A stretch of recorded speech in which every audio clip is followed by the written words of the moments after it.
पाकिस्तान में आज़ादी राय का गला घोंटने का सिलसिला आखिर कब रुकेगा? कब तक ऐसे सहाफ़ी जो हक और सच बोलने की ज़रूरत रखते हैं या तो कत्ल किए जाते रहेंगे या फिर मुल्क छोड़ने पर मजबूर होंगे? कब तक ये जुल्म जारी रहेगा? सीनियर सहाफ़ी और एंकर अरशद शरीफ कीनिया में हादसे में जाँ बहक हो गए हैं। अरशद शरीफ नायरोबी में हादसे में जाँ बहक हुए हैं और ज़राए के मुताबिक कीनिया की मकामी पुलिस की जानिब से वाक़े की तहकीकात जारी हैं। अरशद शरीफ की बेरहमी से शहादत के बाद अब इमरान रियाज खान जैसे बहादुर सहाफ़ी को भी मुल्क से फरार होना पड़ा। आखिर एक ऐसा मुल्क जहां आईनी और कानून की बात की जाती है, वहां सच बोलने वालों के साथ ऐसा क्यों होता है? क्या पाकिस्तान में सच बोलना वाकई एक जुर्म बन चुका है? इमरान रियाज खान का जुर्म क्या था? वह तो सिर्फ वही बात कर रहे थे जो अवाम के दिल की आवाज़ जोश थी। वह उन सवालों को उठा रहे थे जिनके जवाब देने से ताकतवर हल्के कतराते हैं, लेकिन इसके बदले उन्हें पहले बेशुमार झूठे मुकदमात में उलझाया गया, फिर कई महीने लापता रखा गया और जब वह वापस आए तो वह वही बहिम्मत और निडर सहाफ़ी नहीं थे जो पहले हुआ करते थे। उन पर बदतरीन तशद्दुद किया गया, उन्हें ज़हनी और जिस्मानी तौर पर तोड़ने की कोशिश की गई, उनका करियर तबाह कर दिया गया, नौकरी छीन ली गई, कारोबार बर्बाद कर दिया गया, यहाँ तक कि उन्हें हज पर जाने तक की इजाज़त न दी गई। लेकिन जुल्म के इस न ख़त्म होने वाले सिलसिले ने उन्हें एक बेहद मुश्किल फ़ैसला लेने पर मजबूर कर दिया, मुल्क छोड़ देना। लेकिन इमरान रियाज खान के लिए मुल्क छोड़ना कोई आसान काम नहीं था। वह एक ऐसा सहाफ़ी थे जिस पर हर वक्त नज़रें। उनका नाम एग्ज़िट कंट्रोल लिस्ट ECL में था। उन्हें हवाई सफ़र की इजाज़त नहीं थी। उनके हर आने जाने पर सख्त पहरा था। ऐसे में उनके पास एक ही रास्ता बचा था और वह था पाकिस्तान के अत्यंत ख़तरनाक डंकी रास्ते। मुख्तलिफ ज़रायों के मुताबिक इमरान रियाज खान ने क्वेटा में कासिम खान सूरी और उनके कबीले से मदद ली। उनके कबीले ने उन्हें महफूज रास्ता फराहम किया ताकि वह ज़मीन पर रास्ते से पाकिस्तान से निकल सकें।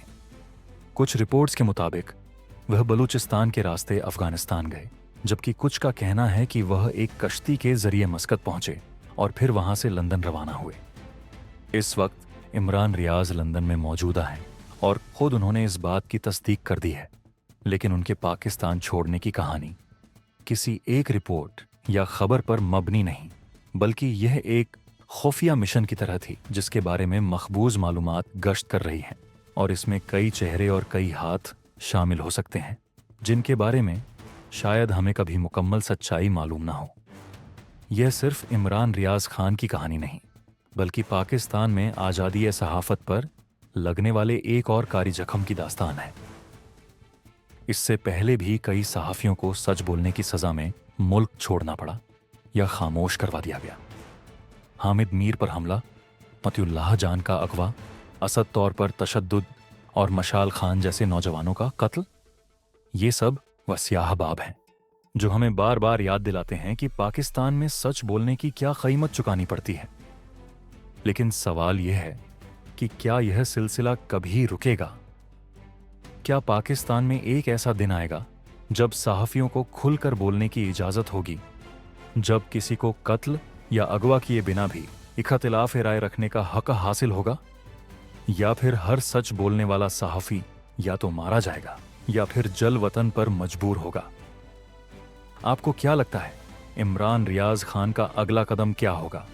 क्या वह वाकई जल्द पाकिस्तान वापस आ सकेंगे या फिर उन्हें भी अरशद शरीफ की तरह हमेशा के लिए मुल्क से दूर रहना पड़ेगा? अपनी राय हमें कमेंट्स में ज़रूर बताएं। और अगर आप पाकिस्तान में सच की आवाज़ों को सपोर्ट करते हैं तो हमारे चैनल पॉलिटिकल जंक्शन को सब्सक्राइब करें ताकि हम आपके लिए और सच्चाई पर मबनी रिपोर्ट्स ला सकें। दुनिया को नजारे दिखाते दिखाते खबर को आवाम तलक पहुंचाते, कभी आंसू गैस में दम घुटने लगता, कभी लाठीचार्ज हम पे बरसता, पसीना टपकता, लहू ही है बहता, माँ का दुखों से कलेजा है फटता। फकत एक रोटी के टुकड़े को देखो, बहनों से भाई है कैसे बिछड़ता, नन्हे फरिश्ते तरसते हैं कितना, बाप लेकिन उनका नहीं फिर मिलता। धूप, लाठीचार्ज और आग उगलती बंदूकें, गर्म सर्द हर किस्म के हालात में ये फ्रंट लाइन सिपाही लोगों के टीवी की स्क्रीन रोशन करते हैं और खुद उनकी जिंदगी की स्क्रीन हमेशा के लिए अंधेर हो जाती है। सबसे बड़ा हमारे पास ये है कि हमारे पाकिस्तानी मीडिया में ये है कि यहाँ पे हमारा इक्विपमेंट हमारा कैमरा इंश्योर होता है, लेकिन कैमरा की कोई इंश्योरेंस नहीं। हम लोग तो सबसे फ्रंट लाइन पे होते हैं, जो सारा काम हम लोगों के सर पे चल रहा होता है, तो उनको सोचना चाहिए कि इनका भी कुछ ना कुछ पता होना चाहिए। सभी की तरह इनका भी घर होता है, मगर इस घर के कफील तस्वीरों में रंग भरते भरते खुद ही लहू के लाल रंग में नहा जाते हैं। गमों, आहों, सिसकियों, उदासियों और वीरानियों के बेजान सहरा में अपनों को छोड़े शहीद सहाफत जान की बाजी हार कर भी जिंदगी की बाजी जीतने वाले बेताज बादशाह हैं।